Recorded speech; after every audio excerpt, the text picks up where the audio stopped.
참 우리가 불확실성의 시대 이런 말 많이 쓰지요. 불확실성의 시대. 그 코로나 때문에 이제 좀 예배가 또 특별히 이 새벽의 기도가 좀 회복되나 싶었더니 또 이렇게 그 위기의 상황이 닥쳐오고 참 한치 앞을 내다볼 수 없는, 특히 어제도 누가 저에게 그런 말을 하시더라고요. 목사님, 코로나 언제쯤 끝날까요? 그래서 제가 이렇게 대답했습니다. 하나님만 아시죠. 누가 알겠어요, 그죠? 네. 불확실성의 시대를 우리가 살고 있어요. 근데 가만히 생각해 보면 여러분, 우리가 사는 인생은 언제나 불확실성의 시대를 살아오지 않았나요? 그죠? 네. 여러분들의 지나온 그 삶을 한번 가만히 돌아보세요. 늘 우리는 불확실성의 시대를 살아왔어요. 사실은 어떨 때는 그 통일 전망대 앞에서 관광 갔던 우리 남한의 관광객이 북한의 총에 맞아 죽는 일이 있을 때는 금방 전쟁 날 것 같았잖아요. 그죠? 그 연평도에서 막 폭격 일어날 때는 전쟁 나나 보다 이런 생각을 할 때도 있었고, 제가 그 88 올림픽 바로 직전에 군 생활을 했는데 올림픽 때 거의 올림픽 시작하는 때부터 끝날 때까지 제가 거의 군화 워카를 못 벗었어요. 잘 때도 신발 신고 잤어요. 금방이라도 북한에서 쳐들어올 것 같은 그런 위기. 그리고 여러분, 지금 이 자리에 계신 분들 중에서도 IMF 때 아주 심각하게 고생하신 분들 많잖아요. 언제 어떻게 될지 모르는 한치 앞도 내다볼 수 없는 불확실성의 시대를 우리가 살아왔어요.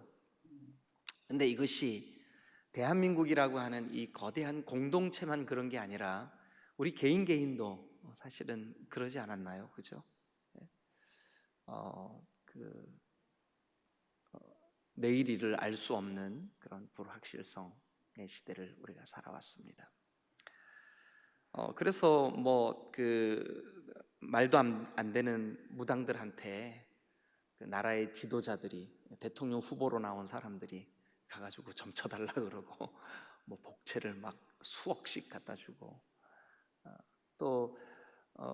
그 불신자들만 그러는 게 아니에요. 기독교인들도 소위 말해서 조금 예언의 은사가 있다 그런 말만 있으면 막 그 앞에 얼마나 많은 사람들이 머리를 조아리고 막 그렇게 합니까? 그죠? 예.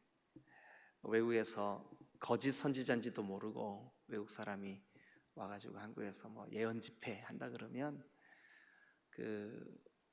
올림픽 경기장, 펜싱 경기장 같은 그런 큰 경기장이 막 꽉꽉 찰 만큼 사람들이 몰려들고, 거짓 선지자들의 그 말도 안 되는 예언에 귀가 솔깃해가지고 하나님의 말씀이 기준이 되지 못하고 막 우왕좌왕하는, 그게 한국 기독교의 현실이기도 합니다. 왜냐하면 불확실성의 시대이기 때문에 그래요. 불확실성. 여러분, 그러지 마시고 잠잠히 정말, 그리고 굳건히 주의 말씀이 여러분들의 삶의 내비게이션이 되시기를 주님의 이름으로 축원합니다. 네. 바른 신앙, 건강한 신앙은 언제나 하나님 중심, 그리고 주님이 주시는 말씀 중심, 그리스도 예수의 십자가 중심, 이것이 흔들리지 않습니다. 이렇게 딱 견고하게, 너희는 가만히 있어 주가, 아시겠죠? 네. 이 14장의 지금 그 배경은 심히 불확실합니다.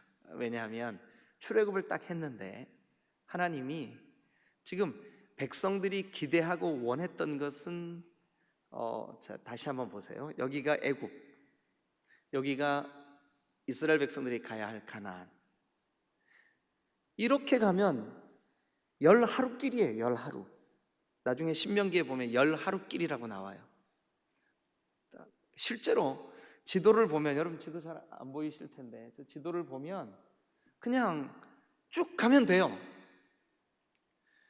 근데 하나님께서 그들을 어떻게 하시나 다시 한번 보시죠. 지난 주일날 새벽에 나눴던 말씀이에요. 뭐냐 하면, 자 18절, 13장 18절 한번 보세요. 13장 17절 먼저 봐야 되겠네요. 13장 17절. 바로가 백성을 보낸 후에 블레셋 사람의 땅의 길은 가까울지라도, 그게 지름길이에요. 가까운 길.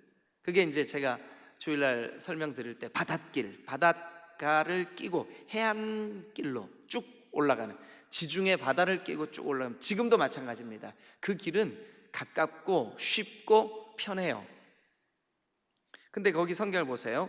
13장 17절, 가까울지라도 하나님이 그들을 그 길로 인도하지 아니하셨으니.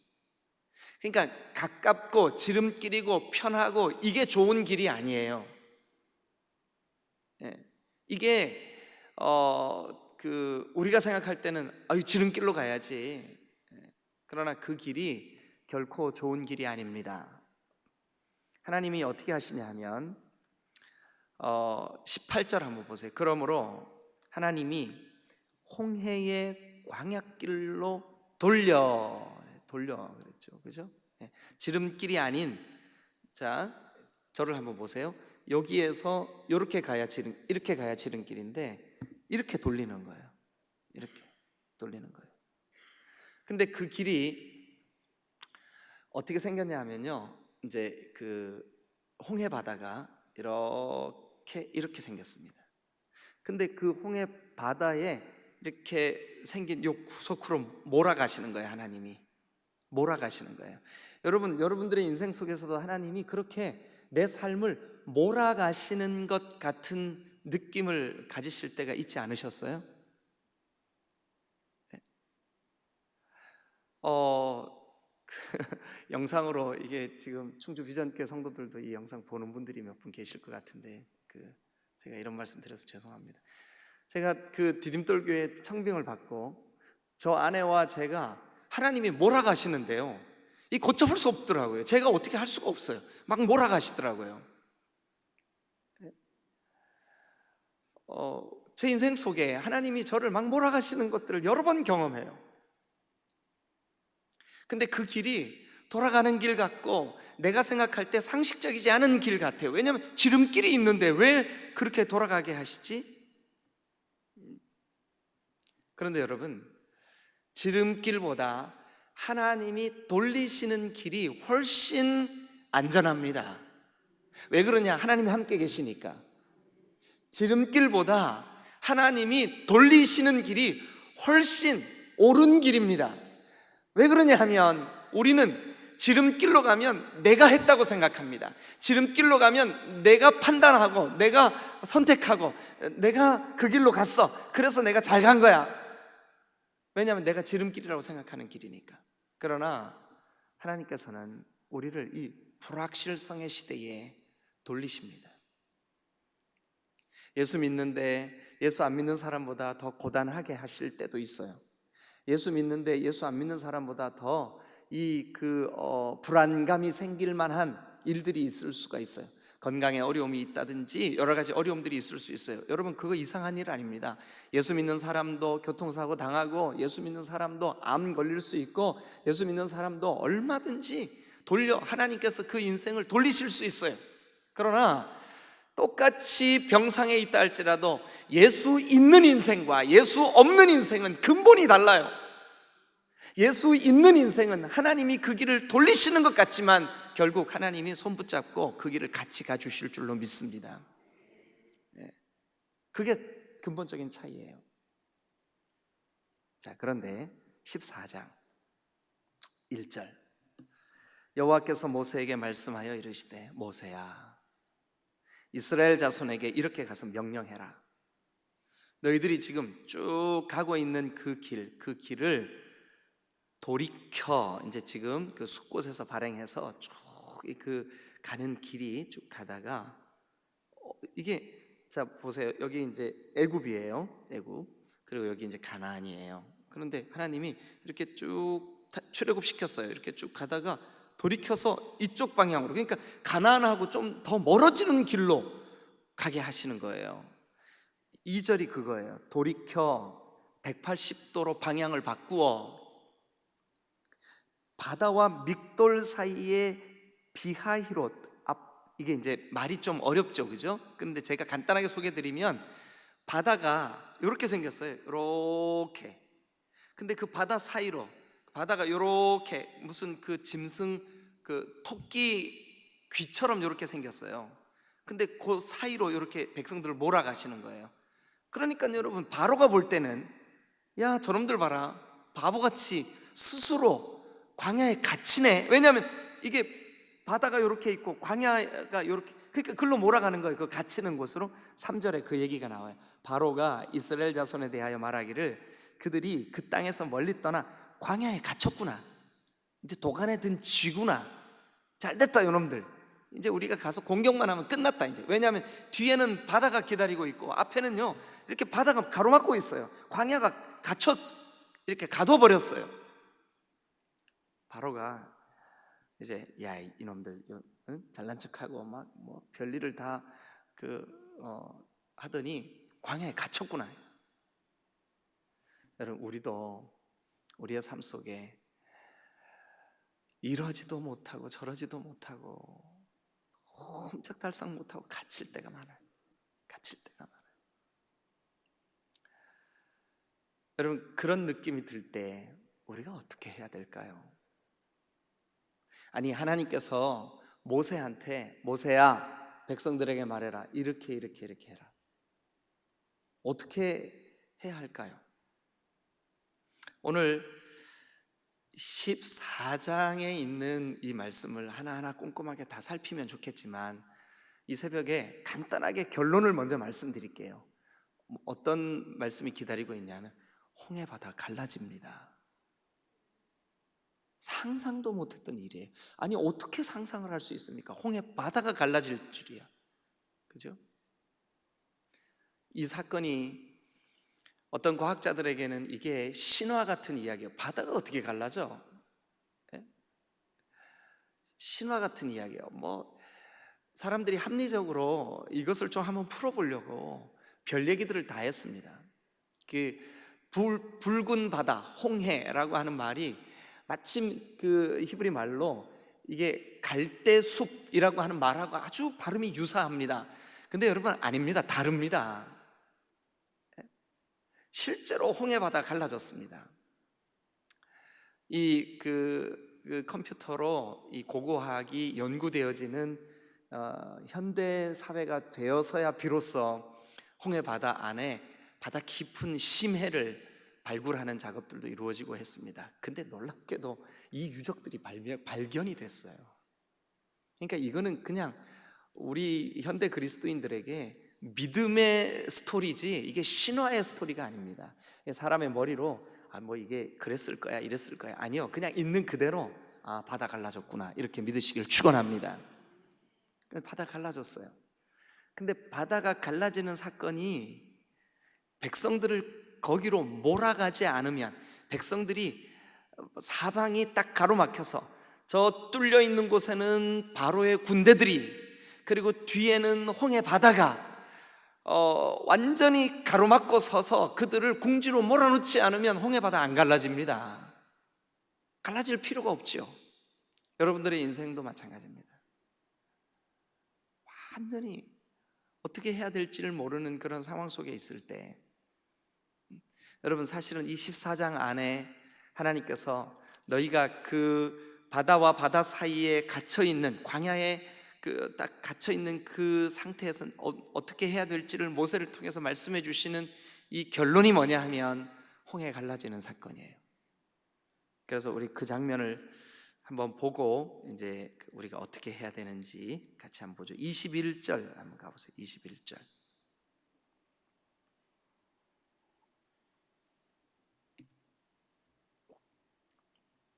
요 홍해 바다 갈라진 것에 대한 감격, 갈라진 것에 대한 놀라운 하나님의 능력, 이거는 우리가 내일 새벽에 같이 말씀을 좀 나누도록 하겠습니다. 자, 21절 같이 읽습니다. 시작. 모세가 바다 위로 손을 내밀매 여호와께서 큰 동풍이 밤새도록 바닷물을 물러가게 하시니 물이 갈라져 바다가 마른 땅이 된지라. 바다가 마른 땅이 된지라. 세상에, 와, 여러분 한번 상상해 보세요. 예?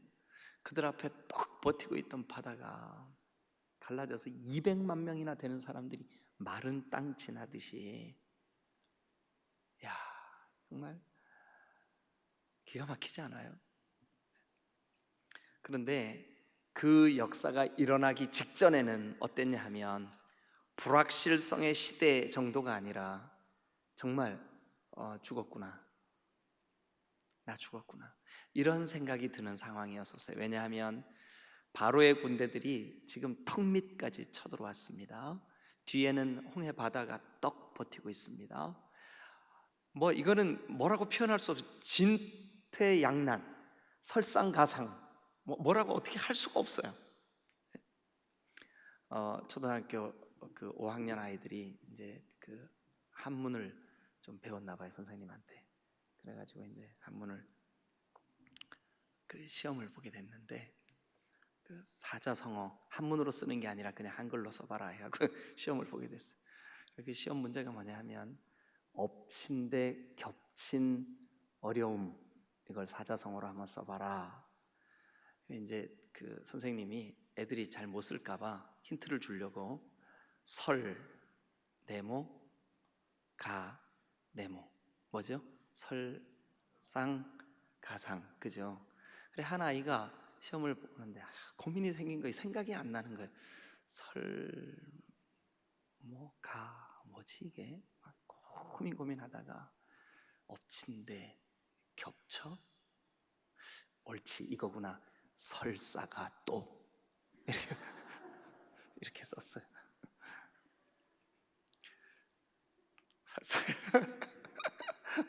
너무 진지하고 아주 중요한 대목에서 여러분 웃겨드려서 죄송합니다.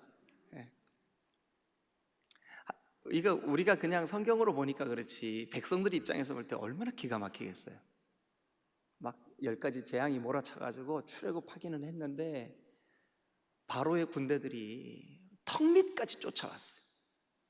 뒤를 돌아보니까 양쪽 이렇게 바다가 딱 가로막고 있어요. 얼마나 여러분 불안했겠습니까? 이제 죽었구나.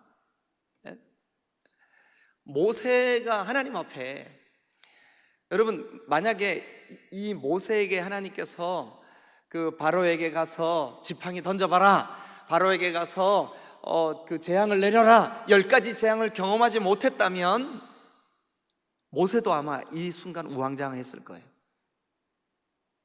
근데 모세는 백성들에게 소리칩니다.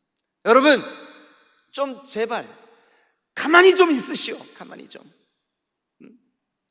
왜냐하면 막 백성들이 얼마나 마음이 불안했냐 하면 한 치 앞도 내다볼 수 없으니까. 자, 10절 한번 가보시죠. 10절. 바로가 가까이 올 때, 바로가 막 말을 타고 수만의 군사들을 일으켜가지고 막 가까이 막 다가올 때 이스라엘 자손이 눈을 들어본즉 애굽 사람들이 자기들 바로 뒤에, 여기 막 바로 이제 곧 손을 뻗치면 잡힐 듯한 그런 거리에 뒤에 이른지라 이스라엘 자손이 심히 두려워하여. 얼마나 두려웠겠어요. 예? 얼마나 이게 긴박한 상황이겠냐고요. 그죠? 그래서 11절 여러분 같이 읽으세요. 저는 못 읽겠어요. 시작.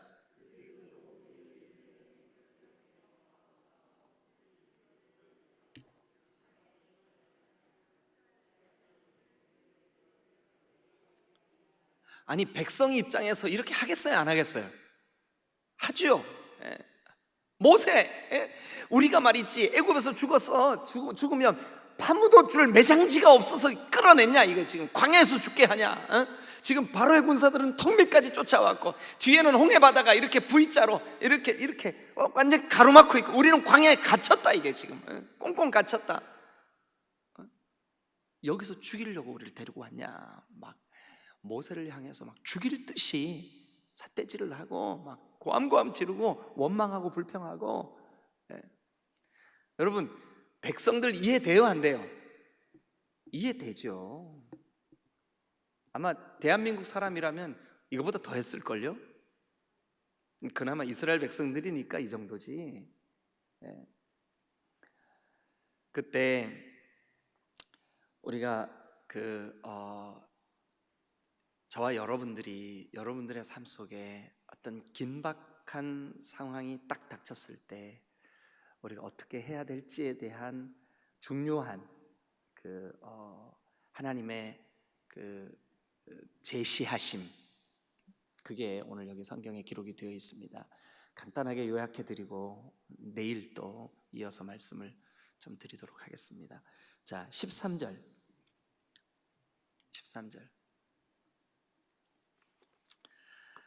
다 같이 읽습니다. 시작. 모세가 백성에게 이르되 너희는 두려워하지 말고 가만히 서서 여호와께서 오늘 너희를 위하여 행하시는 구원을 보라. 너희가 오늘 본 애굽 사람을 영원히 다시 보지 아니하리라. 여러분, 아직 홍해바다 갈라졌어요? 안 갈라졌어요? 안 갈라졌어요. 근데 모세에게는 이 하나님께서 하실 일에 대해서 여기 보니까 이렇게 다시는 저 애굽 사람을 영원히 보지 아니하리라. 그러니까 모세는 뭐를 보고 있냐면 지금 믿음으로 하나님이 하실 일을 보고 있는 거예요, 모세는. 근데 200만이나 되는 사람 중에 아무도 하나님의 손길을 보지 못하고 오직 누구만 보고 있을까요? 모세 한 사람만. 그런데 여러분들이 읽은 이 짧은 13절 이 구절 안에 우리가 행동해야 될 불확실성의 시대에 우리가 가져야 할 세 가지 중요한 신앙인의 자세를 모세가 소리칩니다. 알려줍니다. 제시합니다. 뭘까요, 그게? 그것을 우리가 한번 같이 살펴보시자고요. 이 불확실성의 시대에 우리가 가져야 할 신앙적인 자세 세 가지. 너희는 가만히 있어 주가 하나님 되말지어다. 열방과 세계 가운데 주가 높임을 받으리라.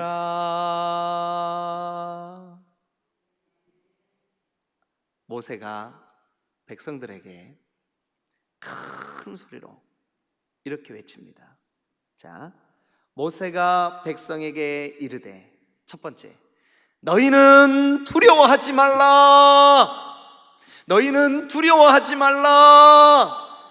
사랑하는 여러분, 오늘 우리에게도 동일합니다. 불확실성의 시대를 사는 것은 우리뿐만이 아닙니다. 죄인된 인생 모두는 그들이 살던 시대의 불확실성의 시대를 살아왔습니다. 우리도 마찬가지입니다. 우리 개인도, 여러분 가정도, 여러분 개인도 지금 우리가 불확실한 시대를 살고 있어요. 여러분, 그런데 그 불확실한 시대를 사는 우리에게 모세를 통해서 하나님을 향한 믿음을 가진 모세가 이렇게 외칩니다. 너희는 두려워하지 마라. 첫 번째 우리가 해야 할 마음 자세 뭘까요? 두려워하지 마라. 두려워하지 마라. 두려움이 노크합니다, 우리 마음을. 두려움이 노크해요. 누가 문을 열어야 될까 하고 서로 눈치를 보다가 믿음이를 보냈어요. 믿음아, 네가 가서 문 좀 열어봐라 하고 믿음이 가가지고 문을 딱 열었는데 두려움이 와서 노크하는 줄 다 알고 있었어요. 근데 믿음이 가가지고 문을 딱 열었더니 밖에 아무것도 없는 거예요. 여러분, 제가 들려드린 이야기 잘 기억해 보세요. 잘 들어보세요. 두려움이 와서 우리 마음에 노크했어요. 이 코로나 때문에 우리 딤돌교회 성도들 믿음이 다 바닥치면 어떡하지? 두려움이 와서 노크해요. 믿음아, 네가 가서 문 좀 열어줘봐. 믿음이 그러지 뭐 하고 믿음이 가가지고 문을 벌컥 열었어요. 누가 있어요, 없어요? 아무도 없어요. 두려움이라고 하는 것은 실체가 없습니다, 여러분. 두려움이라고 하는 것을 우리가 믿음으로 반응하면 두려움의 실체는 사실은 없어요. 두려움이라는 것은 사람 스스로 마음속으로 품는 이 감정 상태를 의미해요. 그러나 여러분, 우리가 믿음의 눈으로 여기 성경에 보니까 이렇게 되어 있습니다. 너희는 두려워하지 마라. 두려워하지 마라. 이것은 모세가 하나님으로부터 받은 말씀입니다. 모세의 그 믿음으로 하나님 앞에서 정말 이 10가지 재앙을 거치면서 모세의 신앙이 점점 자라왔습니다. 그리고 그 모세가 백성들에게 소리칩니다. 두려워하지 마라. 두려워하지 마라. 여러분, 루마니아의 극심한 기독교인들 핍박의 시대에 렘블런트라고 하는 목사님이 사셨습니다. 감옥에 갇혀가지고 끝이 알 수 없는 두려움과 공포가 조장이 돼요. 독일의 나치 군인들이 그를 막 여러 방법으로 회유하고 그에게 두려움을 심어주고 막 별별 고문을 다 했어요. 머리가 빡빡 깎이운 이 목사님이 두려움에 사로잡혀가지고 어떻게 할 줄을 모르는데 어느 날 마음속에 내가 이러면 안 되지, 하나님 바라봐야지, 무릎을 꿇고 앉아가지고 이 성경을 창세기 1장부터 계시록까지 내가 이 성경을 봐야 되겠다, 이렇게 마음을 품고 감옥 속에 혼자 독방, 그 조그마한 독방 안에서 성경을 읽기 시작했어요. 그래가지고 두려워하지 말라, 겁내지 말라, 이런 말씀이 나오는 구절만 밑줄을 한번 그어봤어요. 그리고 계시록까지 다 읽은 다음에 그게 몇 번이나 되나 한번 세봤어요. 감옥 속에서 할 일이 없으니까. 놀랍게도 이 렘블런트 목사님이 세어본 그 숫자가 365번 두려워하지 마라 성경 기록되어 있는 거예요. 1년 365일 하루에 한 번씩 하나님이 여러분들의 심령을 향하여 이렇게 말씀하십니다. 너희는 두려워하지 마라. 혹시 지금 이 시간 여러분 마음속에 가정의 어떤 중요한 문제 때문에 혹은 여러분들이 한치 앞을 내다볼 수 없는 불확실성 때문에 마음에 두려움을 품고 있는 분들이 계시면 오늘 이 말씀 앞에 주목하세요. 여러분, 앞에는 바로의 군사들, 뒤에는 홍해바다, 여러분 광야에 갇힌 것 같은 꽁꽁 묶인 이스라엘 백성들을 향하여 모세가 지금 외칩니다. 두려워하지 마라. 믿으시면 아멘. 두 번째, 모세를 통해서 이스라엘 백성들에게 하나님이 들려주시는 두 번째 광야에 묶인 이 사람들에게 주시는 메시지가 뭘까요? 자, 13절 계속 봅니다. 모세가 백성에게 이르되 너희는 두려워하지 마라. 그 다음에 나오는 게 뭐냐? 가만히 서서. 여러분, 이 가만히 서다라고 하는 히브리 말 거기 옆에다 좀 써놓으세요. 얕잡아 보지 마라. 얕잡우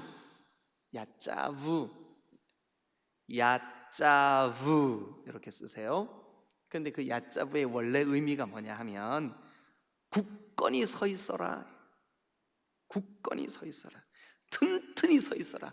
어디에 그렇게 서 있으라는 걸까요? 지금 막 바로의 군단들은 와요. 뒤에는 홍해바다가 있어요. 근데 굳건히 서 있으래. 이게 무슨 뜻일까요? 도대체 뭐냐? 믿음에 서라. 이거 믿음에 서라. 10가지 재앙을 너희들이 보지 않았느냐? 내 백성과 애굽의 백성들을 구별하는 것을 너희가 보지 않았느냐? 너희가 목격하지 않았느냐? 그러면 그 믿음 가져야지. 여러분들의 신앙 속에 그동안 하나님이 하신 일들을 여러 번 보지 않았습니까? 여러분 안에도 잊혀졌지만 가만히 생각해 보니까 간증거리가 있지 않았습니까? 하나님의 손길이 여러분들에게 함께 하셨던 기억이 있지 않습니까? 여러분들이 말씀의 은혜를 받고 그 말씀 때문에 여러분들의 감동이 여러분 속에 아직도 기억되지 않습니까? 그러면 그것을 기초로 해서 그 믿음 위에 견고히 서 있어야죠. 견고히 서 있어요. 가만히 있으라는 뜻은 움직이지 말라는 뜻이 아니에요. 너희는 가만히 서서라고 하는 말이 동작 그만 이 뜻이 아니라고요. 이 뜻이 아니에요. 굳게 서라. 좀 믿음의 반석 위에, 믿음 위에 든든히 서라. 오늘 우리도 마찬가지입니다. 불확실성의 시대를 살아가는 저와 여러분들에게 주님이 주시는 말씀은 예나 지금이나 동일합니다. 이게 하나님의 말씀입니다. 뭐냐면 여러분들의 믿음의 터 위에 굳게 서십시오. 여러분들에게 은혜를 베푸셨던 존귀하신 하나님의 영광을 기억하시기를 바랍니다. 그 위에 굳게 서서, 굳게 서서. 그 다음 말씀 세 번째, 여호와께서 오늘 너희를 위하여 행하시는 구원을 보라. 여호와가 행하시는 구원을 보라. 여러분, 반드시 우리의 이 갇힌 광야길에 주님이 우리를 이끌어 가실 구원을 여러분 보시기를, 이거는 보라는 말은 기대해라, 기대해라, 기대해라. 하나님, 나와 내 가정에, 그리고 우리 교회와 우리 민족에 하나님이 행하실 일을 기대합니다. 기대합니다. 주님, 기대합니다. 여러분, 오늘 아침 우리가 부른 찬송, 혹시 잘 모르시는 분들은 유튜브를 검색해서 하셔서라도 이 찬송을 꼭 좀 반복해서 들으시면 좋겠어요. 너희는 가만히 있어. 여러분, 우리가 이 찬양이 아니더라도 오늘 이 출애굽기 14장 말씀은 우리에게 이렇게 말합니다. 여호와가 구원하실 그 구원의 손길을 봐라. 여기 오늘 성경의 표현대로 여호와께서 오늘 너희를 위하여 행하시는, 하나님이 하실 그 일을, 그 구원을, 그 놀라운 역사를 기대해라. 하나님이 하실 일을 기대하시기를 주님의 이름으로 축원합니다. 하나님이 하실 일을 믿음의 눈으로 바라보시기를 주님의 이름으로 축원합니다. 세 가지, 모세를 통하여 강력하게 외쳐주셨던 하나님의 음성 세 가지. 자, 뭘까요? 두려워하지 마라. 두려워하지 마라. 두 번째는 뭘까요? 굳게 서라. 오늘 우리 성경에는 가만히 서서, 야짜부, 굳게 서라. 세 번째는 뭘까요? 여호와께서 행하시는 구원을 보라. 여호와께서 행하시는 구원. 여러분들에게 하나님께서 반드시 이루실 그 거룩한 하나님의 역사를 기대하시기를 주님의 이름으로 축원합니다. 그 다음 사건이 내일 어떻게 전개될까요? 우리 기대하는 마음으로 내일 첫 아침을 깨우시기를 주님의 이름으로 축원합니다. 기도하시겠습니다.